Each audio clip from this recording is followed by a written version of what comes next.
Judul cerita, Langkah Terakhir di Tanah Wakaf.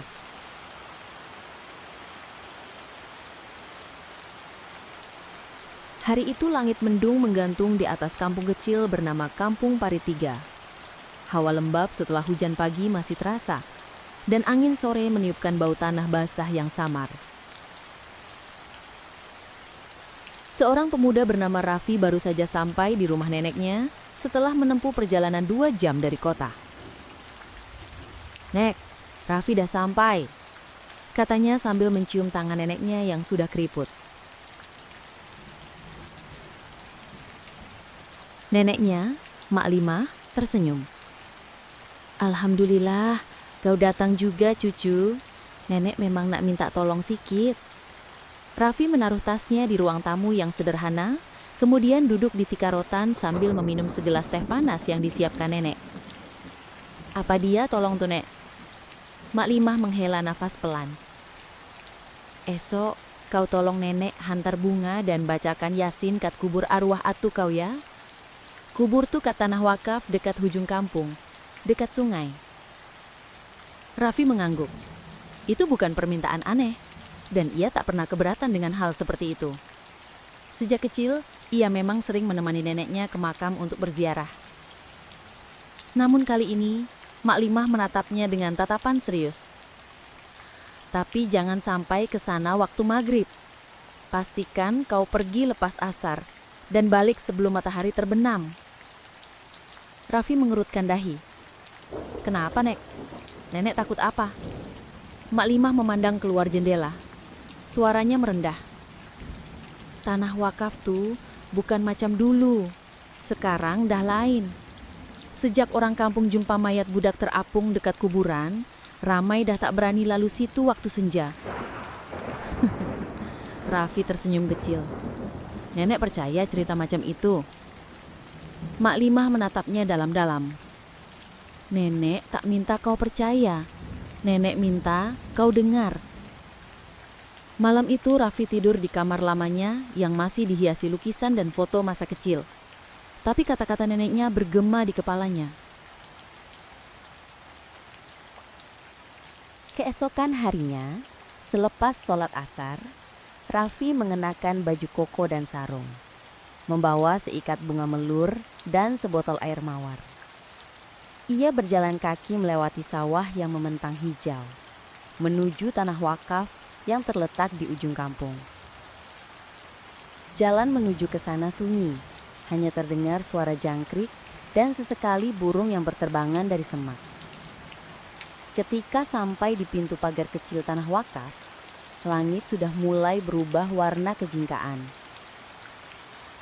Di depan pintu pagar besi yang sudah berkarat, berdiri seorang lelaki tua yang tidak dikenalnya.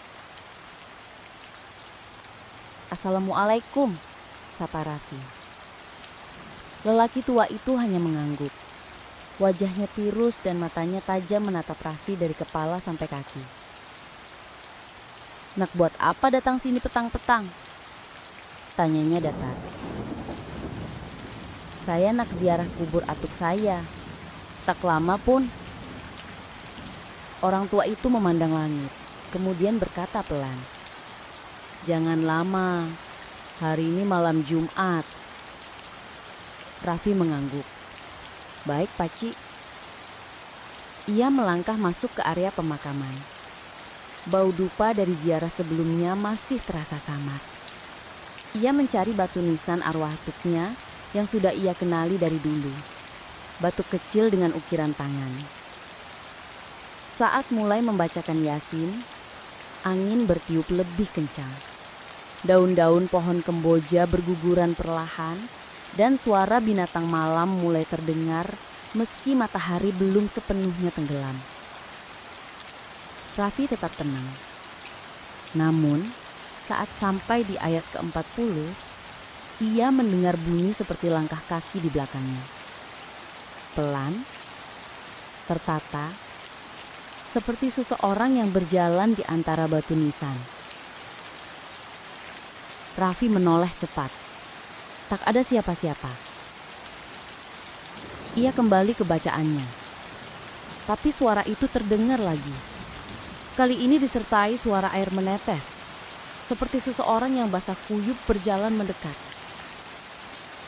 Raffi bangkit berdiri, matanya mencari sumber suara. Ia mulai merasa jantungnya berdetak lebih cepat. Dari antara pohon rimbun muncul sosok tubuh. Seorang anak kecil mengenakan baju putih yang robek, seluruh tubuhnya basah, rambutnya menutupi wajah. Anak itu berdiri diam, tak bergerak, lalu menunjuk ke arah sungai di ujung area makam. Raffi terpaku. Angin mendadak berhenti bertiup seakan waktu membeku. Anak kecil di hadapannya masih berdiri, menunjuk lurus ke arah sungai yang terlihat samar di balik pepohonan. "Siapa kamu?" bisik Raffi, hampir tak terdengar. Anak itu tidak menjawab. Ia hanya perlahan-lahan menurunkan tangannya, kemudian berbalik badan dan berjalan ke arah sungai. Tapi yang membuat bulu kuduk Raffi benar-benar meremang adalah tidak terdengar suara langkah kaki meskipun rerumputan dan dedaunan basah jelas dipijak oleh kaki mungil anak itu. Raffi menelan ludah. Bagian dari dirinya ingin segera lari, tapi ada rasa penasaran yang menahannya. Ia mulai melangkah perlahan, mengikuti anak itu, tapi menjaga jarak. "Ini gila, ini cuma ilusi. Atau mungkin aku lelah," gumamnya mencoba menenangkan diri. Langit kini berubah menjadi ungu tua, menandakan malam segera tiba. Suara burung-burung malam bersahutan di kejauhan. Semakin dekat Raffi dengan sungai, semakin sunyi suasana di sekelilingnya. Tak ada jangkrik, tak ada daun yang bergerak. Hingga akhirnya ia sampai di pinggir sungai. Anak itu berdiri di tepi air. Tubuhnya menghadap ke Raffi, tapi kepala tertunduk menatap air yang keruh. Raffi berhenti beberapa meter darinya. "Adik, kamu baik-baik saja?" tanya Raffi pelan. Anak itu tidak menjawab. Namun tiba-tiba dari balik semak di samping sungai terdengar suara seperti ada sesuatu yang merangkak cepat. Seperti tubuh basah dan berat yang diseret di tanah. Raffi mundur satu langkah. "Allahu Akbar," bisiknya. Dari semak itu muncul tangan hitam keriput penuh lumpur meraih tanah dan menarik tubuhnya keluar. Apa yang muncul adalah wanita tua dengan tubuh bengkok, rambut putih panjang dan mata melotot merah menyala. Banyunya compang-camping dan ia terus merangkak mendekati anak itu. "Jangan ganggu dia," teriak Raffi spontan meskipun ia sendiri tak tahu kenapa ia berkata begitu. Wanita itu berhenti, lalu memandang langsung ke arah Raffi. "Kau sudah dipilih." Raffi jatuh terduduk, tubuhnya gemetar. Ia tak bisa menggerakkan kaki. Suara wanita itu menggema bukan hanya di telinga, tapi seperti langsung menusuk ke kepalanya. Anak kecil itu berbalik perlahan. Untuk pertama kalinya, Raffi bisa melihat wajahnya dengan jelas. Tidak ada wajah. Hanya kulit datar pucat tanpa mata, hidung, atau mulut. Tapi dari permukaan kulit itu muncul senyuman samar, seperti daging yang merenggang sendiri membentuk garis. Seketika, dunia gelap. Raffi tak sadarkan diri. Ia terbangun di rumah neneknya. Nafasnya masih tersengal. Ia basah kuyup. Seluruh tubuhnya dingin seperti baru keluar dari sungai. Di samping tempat tidurnya, Mak Limah duduk membaca Yasin dengan suara pelan. "Nek, aku lihat sesuatu di sana." Raffi tergagap. Mak Limah menutup mushafnya. "Nenek kau, nenek dengar dari orang kampung yang jumpa kau pengsan dekat pagar wakaf. Siapa yang suruh kau balik lewat senja? Raffi ingin membantah, tapi suara wanita tua itu masih terngiang di kepalanya. Kau sudah dipilih. Dipilih untuk apa? Nek, suara Raffi lirih. Anak kecil itu, dia bukan manusia kan? Mak Lima hanya diam. Kemudian berkata pelan. Kau udah tengok mereka yang tak sepatutnya kau tengok. Malam itu, setelah terbangun dari pingsan, Raffi tidak bisa tidur. Bayangan anak kecil tanpa wajah dan wanita tua bermata merah terus menari-nari di pikirannya. Setiap kali ia menutup mata, suara berat yang mengatakan, "Kau sudah dipilih," kembali menggema seperti mantra kutukan. Mak Limah menatap cucunya dengan iba dari ambang pintu. Ia membawa segelas air putih dan duduk di tepi ranjang. "Minum ini cucu, nenek bacakan doa tadi. Biar hatimu tenang," katanya, menyodorkan gelas itu ke tangan Raffi yang masih bergetar. Raffi mengambil gelas itu pelan, lalu meneguknya. Hawa hangat dari air itu seperti sedikit meredakan dingin yang merayap dari dalam tubuhnya. "Nek, tolong jangan rahasiakan apapun lagi. Aku harus tahu, siapa mereka itu? Apa maksud dari dipilih?"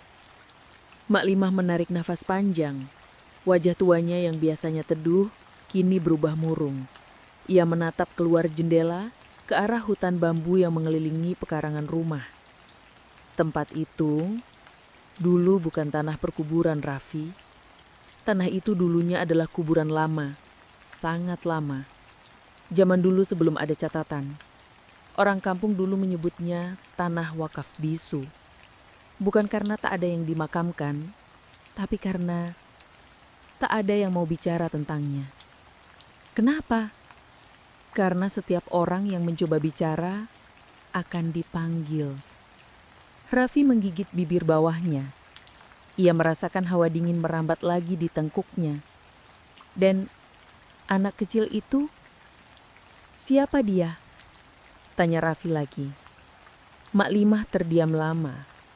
Akhirnya, ia berdiri dan mengambil sebuah kotak kayu tua dari atas lemari. Kotak itu dipenuhi debu dan diikat dengan benang putih berlapis 3. Ini milik Pak Suhud, imam kampung lama. Sebelum meninggal dia titipkan ini pada nenek. Katanya hanya boleh dibuka kalau cucunya sendiri yang melihat makhluk penunggu tanah itu. Raffi menelan ludah. Ia tahu tidak ada jalan kembali. Mak Limah memutus benang putih itu dan membuka kotaknya perlahan. Di dalamnya ada sebuah buku tua bertulisan tangan, sebundal foto hitam putih, dan sehelai kain kafan kecil yang sudah kecoklatan. Bau anyir menyengat langsung tercium saat kain itu terbuka. Raffi mengambil buku itu dan mulai membaca. Catatan Pak Suhud, 1952. Hari ini, satu lagi jenazah hilang dari liang. Ketika kami gali pagi ini untuk penguburan, lubangnya kosong. Ini kali ketiga dalam 2 bulan. Masyarakat mulai takut. Kami mendapati jejak kaki kecil yang penuh lumpur mengarah dari lubang ke sungai. Tidak ada jejak dewasa, hanya kaki anak kecil. Kata Tok Ketua, tanah ini tidak pernah rela dijadikan perkuburan umum. Dulu, tanah ini adalah tempat menenggelamkan bayi-bayi hasil hubungan terlarang zaman penjajahan. Mereka tak pernah disolatkan, tak dimakamkan. Setiap tahun, menjelang awal Muharram, suara tangis bayi dan suara wanita tua menangis akan terdengar dari arah sungai. Dan setiap tahun pula, satu orang kampung akan hilang entah kemana. Tangan Raffi gemetar ketika menutup buku itu.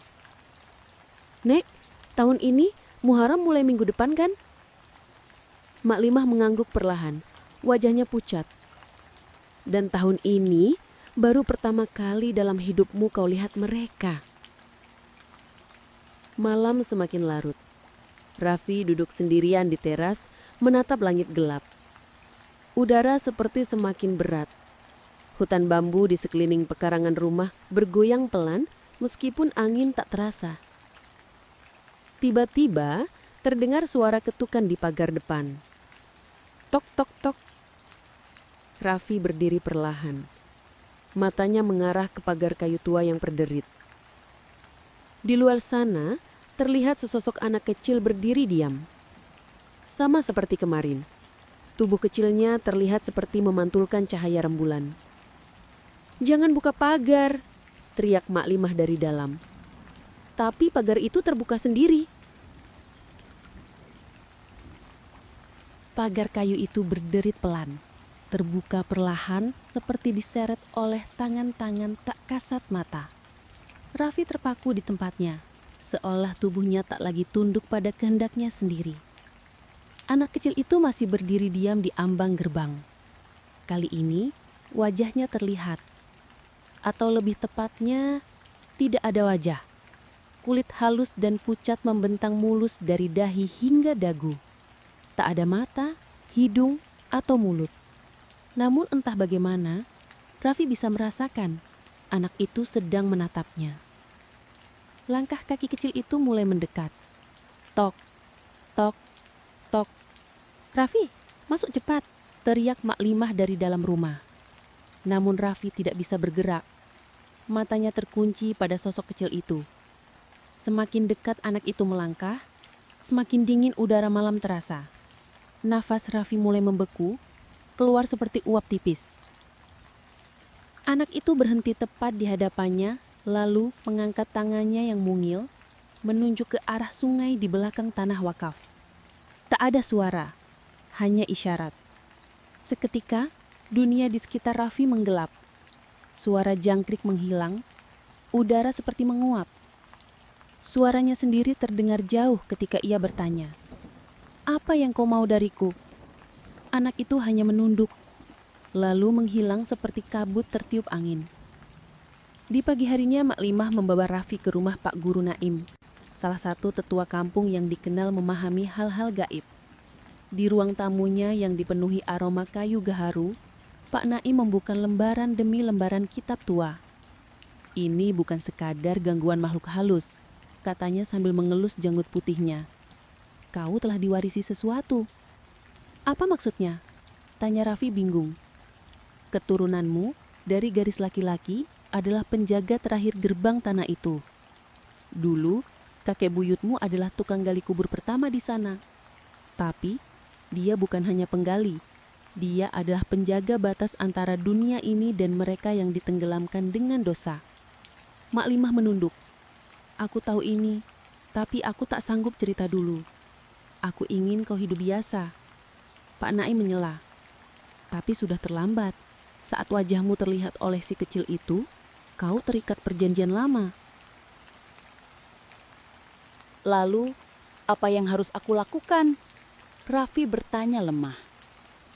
Pak Naim membuka gulungan kain lusuh dari dalam laci. Di dalamnya ada sebuah cangkul tua yang berkarat dan selembar kertas doa yang ditulis dalam bahasa Arab kuno. "Kau harus menggali satu liang terakhir, tapi bukan untuk orang mati, untuk roh yang tertinggal. Jika tidak, dia akan terus datang setiap malam, dan pada malam ketujuh, kau akan digantinya." Malam itu langit mendung. Raffi berdiri di tengah tanah wakaf, menggenggam cangkul karatan yang terasa berat seperti beban sejarah. Di sampingnya, Mak Limah membaca doa pelan, dan Pak Naim menggambar lingkaran pelindung dari garam dan tanah kapur. Raffi mulai menggali di tempat yang ditunjukkan anak itu malam sebelumnya, tepat di samping pohon asam tua. Setiap ayunan cangkul terasa seperti merobek lapisan dunia. Bau tanah bercampur anyir menusuk hidung. Semakin dalam ia menggali, suara-suara mulai terdengar. Tangisan bayi, rintihan perempuan, tawa anak kecil yang melengking, dan suara langkah mendekat dari belakang. "Jangan lihat ke belakang!" seru Pak Naim dari kejauhan. Tapi naluri manusia kadang lebih kuat dari peringatan. Raffi menoleh. Anak kecil itu berdiri di tepi liang. Wajahnya kini memiliki lubang mata yang hitam, dan dari lubang itu mengalir darah hitam pekat. "Sudah waktunya," bisik anak itu, meski mulutnya belum terbentuk sepenuhnya. Tanpa sadar, tangan Raffi menggenggam cangkul lebih erat. Ia tahu, ini bukan sekedar ritual. Ini adalah ujian antara yang hidup dan yang tak pernah diberi kesempatan untuk hidup sepenuhnya. Cangkul tua itu terus menggali, satu hantaman demi satu, membelah tanah yang mulai basah meski hujan belum turun. Raffi berkeringat dingin, bukan karena lelah, tapi karena setiap ayunan membuat suara dari bawah tanah semakin keras. Tangisan, tertawa, bisikan. Mak Limah berdiri di pinggir lingkaran garam. Matanya terpejam, mulutnya komat-kamit membaca doa. Pak Naim menggenggam tasbih, sesekali menaburkan abu dari kain kafan tua ke dalam lubang yang digali Raffi. Tapi anak kecil itu masih berdiri di sisi liang. Diam, menatap, menunggu. Tiba-tiba cangkul Raffi menghantam sesuatu yang keras. Buk! Dia berhenti, menggali pelan dengan tangan. Sebuah kotak kayu kecil, terbungkus kain putih lusuh dan bercak darah kering. Bukan bentuk peti mati, lebih seperti wadah sesajen. Pak Naim berteriak, "Jangan buka, belum waktunya." Tapi sudah terlambat. Tali pengikatnya terlepas sendiri, dan penutup kotak terbuka perlahan. Di dalamnya ada tengkorak kecil, tengkorak bayi. Dan dari dalam kotak itu keluar suara, "Kenapa aku dibuang? Ibuku menangis setiap malam, tapi tak pernah ada yang menggali untukku." Raffi jatuh terduduk, nafasnya tersenggal. Dunia seolah berguncang di sekelilingnya. Suara dari kotak semakin jelas. "Kau yang terakhir, kau yang melihatku, maka kau harus menemaniku." Mak Limah berlari, memeluk Raffi. "Jangan dengarkan dia, nak. Itu bukan suara anak kecil. Itu jerat dari jin tanah yang mengaku-ngaku."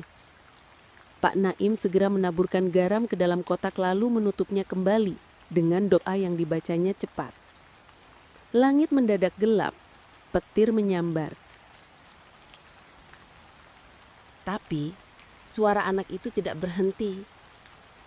Sebuah angin dingin meniup kencang dari arah sungai. Tanah bergetar, dan sosok anak kecil yang tadi diam kini menggeram. Wajahnya berubah menjadi makhluk mengerikan dengan mata bolong dan gigi hitam menonjol dari bibirnya yang terbuka lebar. "Kau gagal!" jeritnya. Tanpa berpikir panjang, Raffi mengangkat cangkulnya dan menghantamkan ke tanah di depan anak itu. Sekali, 2 kali, 3 kali. Sebuah lubang terbuka dan dari dalamnya keluar kabut hitam pekat. Sosok anak itu melolong keras. Tubuhnya seperti terbakar cahaya pupi yang menyembur dari dalam lubang. Tutup sekarang!" teriak Pak Naim. Raffi dan Mak Limah bahu-membahu menutup lubang itu dengan tanah. Sementara Pak Naim terus membaca ayat-ayat perlindungan. Kabut menghilang perlahan. Suara tangisan meredup. Dan langit kembali cerah seolah tak pernah terjadi apa-apa. 3 hari kemudian, tanah wakaf itu dibersihkan dan diberkahi ulang. Lubang itu diberi nisan kosong dan ditanami pohon Kamboja. Pak Naim berkata, "Itu bukan liang untuk jasad, tapi untuk menyegel dendam lama." Mak Limah menatap Raffi. "Kau sudah menuntaskan ramanah keluarga kita." Raffi hanya tersenyum lemah, tapi dalam hatinya ia tahu ini belum benar-benar berakhir. Karena saat malam tiba, dan suara jangkrik kembali terdengar di luar jendela, ia masih mendengar tawa kecil yang samar dari arah tanah wakaf.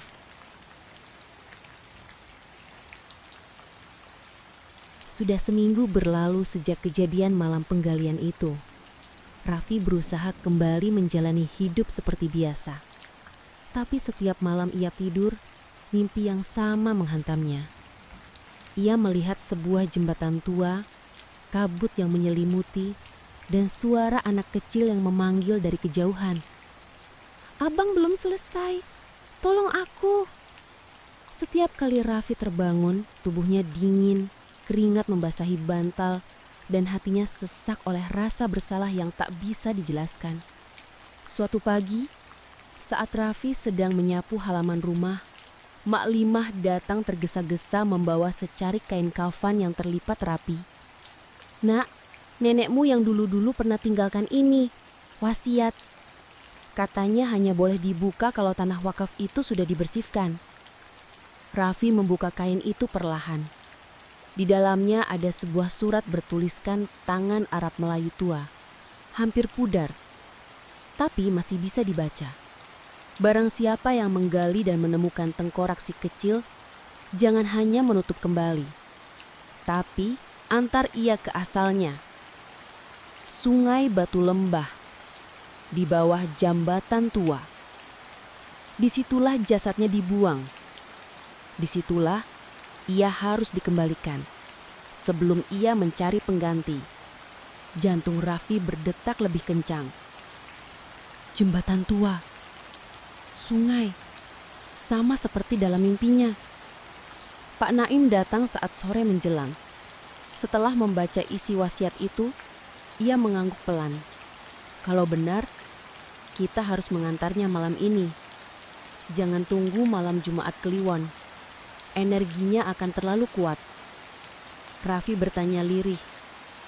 Tapi, bagaimana kalau arwahnya tidak mau pergi? Bagaimana kalau dia marah? Pak Naim menatapnya tajam. Kalau dia marah, kau harus siap menjadi tumbal terakhir. Tapi kalau kau berhasil, kau akan menyelamatkan seluruh desa dari malapetaka turun-temurun. Mak Limah menyiapkan bekal doa, garam, kain kafan bersih, dan sebotol kecil minyak atar yang harum. Berangkatlah, Nak. Jangan lihat ke belakang kalau sudah di atas jembatan. Malam itu, mereka bertiga naik ke mobil lama Pak Naim. Jalan menuju jembatan tua Sungai Batu Lembah tak pernah dilewati lagi sejak 5 tahun lalu. Jembatan itu konon retak dan mengarah ke tempat kosong. Tak ada desa di seberangnya, hanya hutan lebat dan suara air deras. Sepanjang perjalanan, radio mobil menyala sendiri, memutar lagu anak-anak yang terputus-putus. Balonku ada 5, rupa-rupa warnanya. Pak Naim mematikannya. Jangan beri dia ruang, jangan ajak dia berbicara. Mak Limah menggenggam tasbih erat-erat, matanya menatap keluar, waspada. Raffi memegang kain kafan berisi tengkorak bayi itu di pangkuannya. Hati-hati agar tidak terlepas, tapi rasanya berat sekali. Seolah ada energi gelap yang ikut menumpang. Akhirnya, mereka tiba di jembatan tua. Kabut menggulung dari sungai, menyelimuti sisi kanan dan kiri. Lampu mobil hanya mampu menerangi beberapa meter ke depan. Angin berdesir membawa bau amis dan anyir darah. Bawa sendiri Raffi, jalan ke tengah. Letakkan di tiang batu di sisi jembatan. Jangan berbicara, jangan menoleh, bisik Pak Naim. Dengan langkah berat, Raffi turun dari mobil. Angin malam menyayat kulit. Jembatan itu berderak setiap kali ia melangkah. Sampai akhirnya, "Abang," suara itu muncul lagi. "Kau datang, kau ingat aku." Tapi Raffi terus melangkah. Genggamannya pada bungkusan kain kafan semakin kuat. "Jangan tinggalkan aku di sini, temani aku, biar kita sama-sama dalam air." Raffi menggigit bibirnya. Ini bukan arwah anak, ini makhluk yang menyamar, bisik hatinya. Ia melekakkan kain itu di tiang batu, menabur garam, menyiram minyak atar, dan membaca surah Yasin yang dia hafal setengah hati. Langit menggelegar, jembatan berguncang. Sosok hitam muncul dari sungai, melayang ke udara, berubah menjadi anak kecil dengan mata kosong dan darah mengalir dari mulutnya. "Kau tidak tulus," teriaknya. Tapi Pak Naim sudah datang dari belakang, menancapkan paku besi di kayu jembatan, lalu membaca doa keras-keras. Sosok anak itu menjerit, tubuhnya hancur menjadi kabut. Bengkorak dalam kafan itu lenyap pelan-pelan, seolah menguap kembali ke tanah asalnya. Dan malam kembali sunyi. Raffi berdiri terpaku. Dadanya sesak, tapi jembatan itu terasa lebih ringan, tidak bergetar lagi. Pak Naim menepuk pundaknya. "Kau berhasil, tapi ingat, jembatan ini hanya akan diam jika tak ada yang membuka jalan itu lagi." Mak Limah berdiri jauh di belakang. Ia berdoa dalam hati. Semoga ini penutup yang terakhir. Tapi dari kejauhan, di balik kabut sungai, Raffi bisa melihat bayangan anak kecil lain berdiri di ujung jembatan yang gelap. Dan dia bukan sendirian.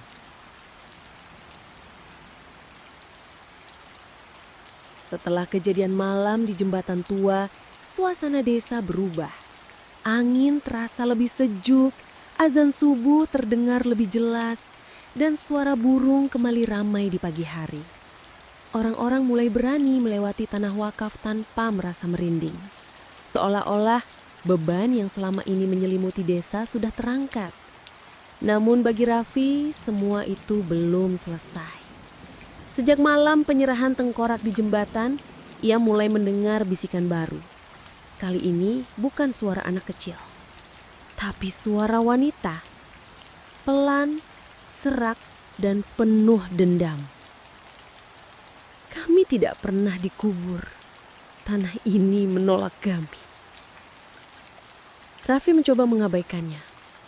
Tapi semakin ia menolak, semakin sering suara itu muncul.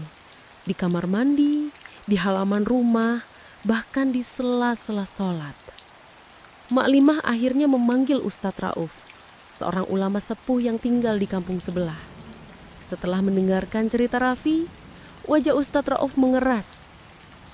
"Ini lebih dari sekadar arwah anak kecil, Nak.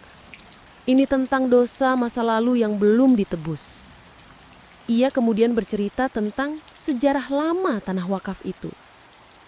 Dulu sekali, sebelum tanah itu menjadi kuburan Islam, ia adalah tempat pembuangan.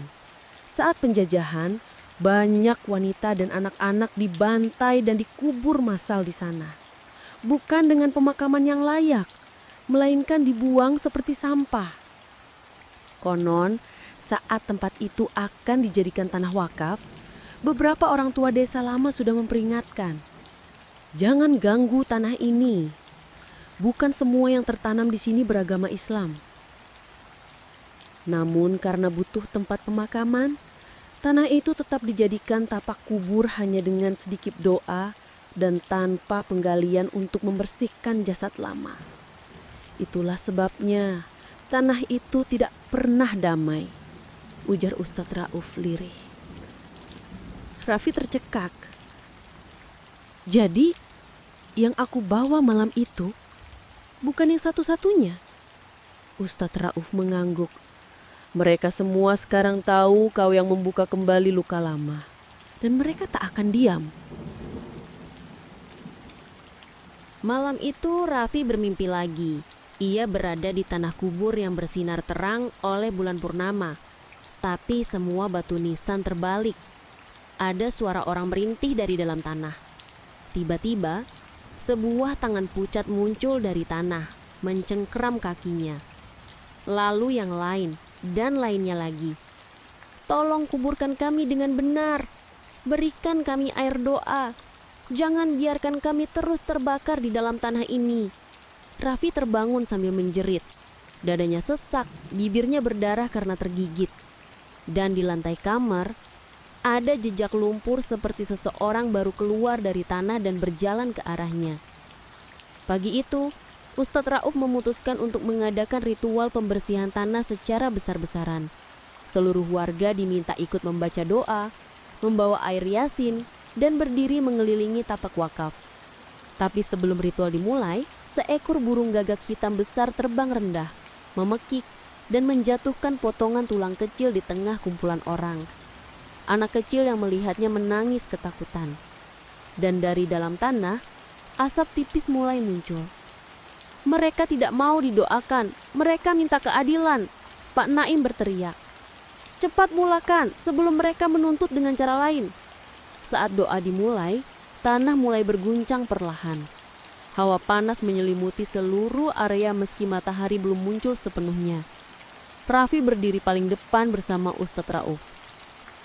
Ia membawa kendi berisi air doa dan secari kain kafan yang tersisa dari malam jembatan. Tiba-tiba suara wanita itu kembali terdengar. Kali ini keras, nyaring, seolah datang dari dalam tanah itu sendiri. Siapa yang minta maaf? Siapa yang membakar rumah kami dulu? Siapa yang melempar anak kami ke sungai? Siapa? Langit mendadak gelap. Angin berputar seperti pusaran. Beberapa warga mundur ketakutan, tapi Raffi melangkah maju.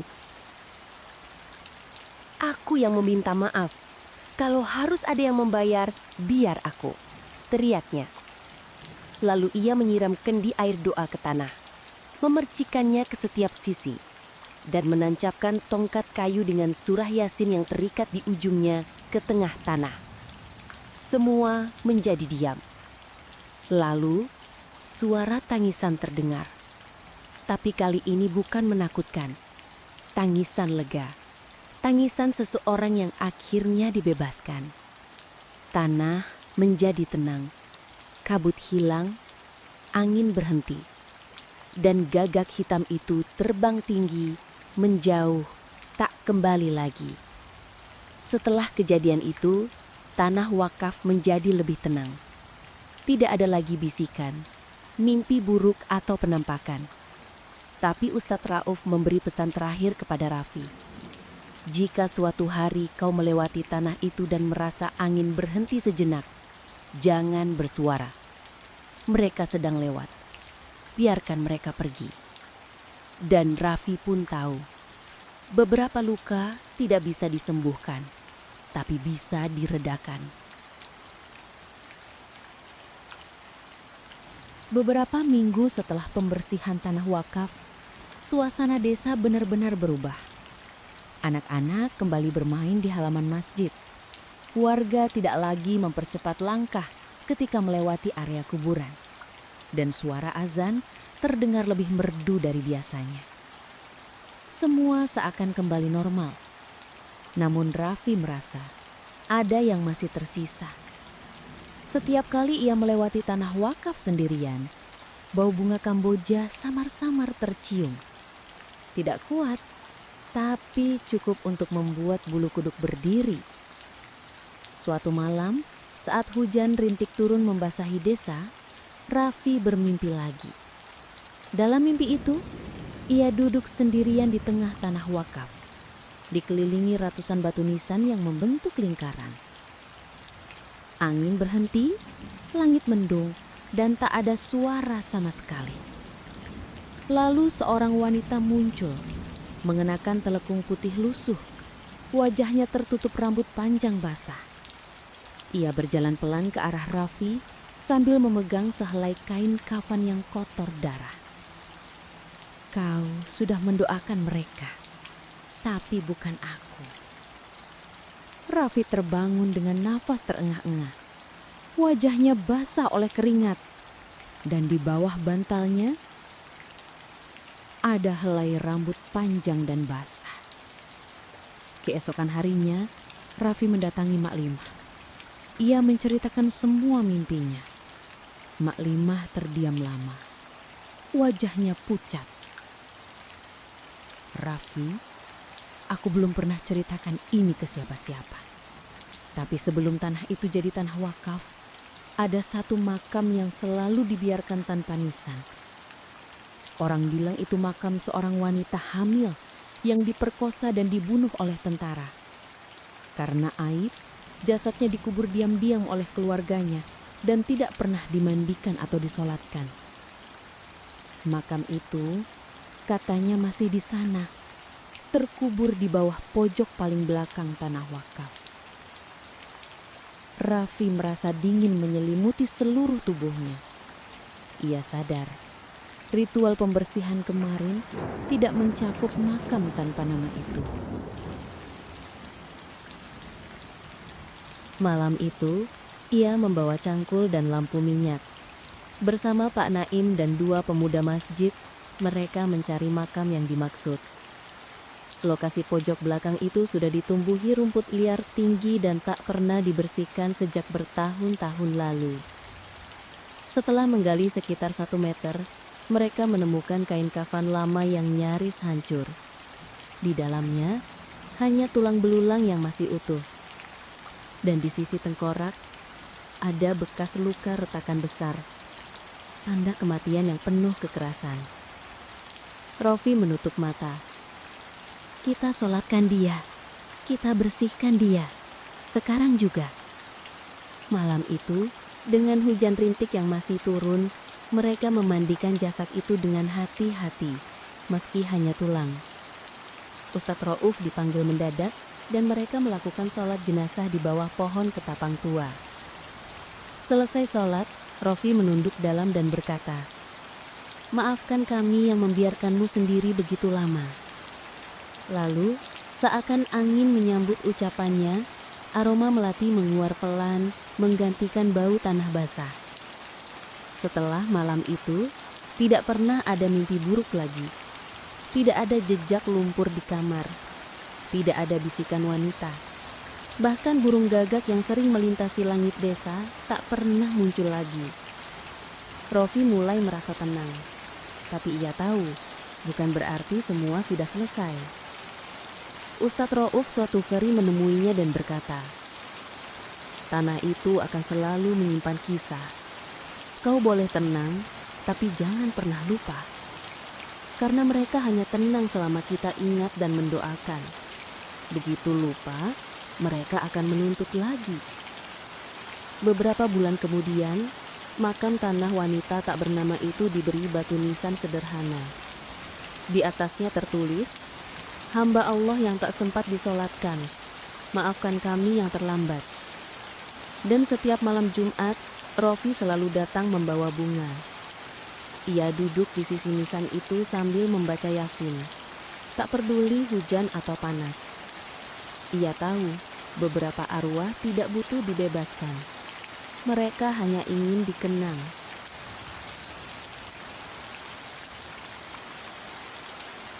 Tamat.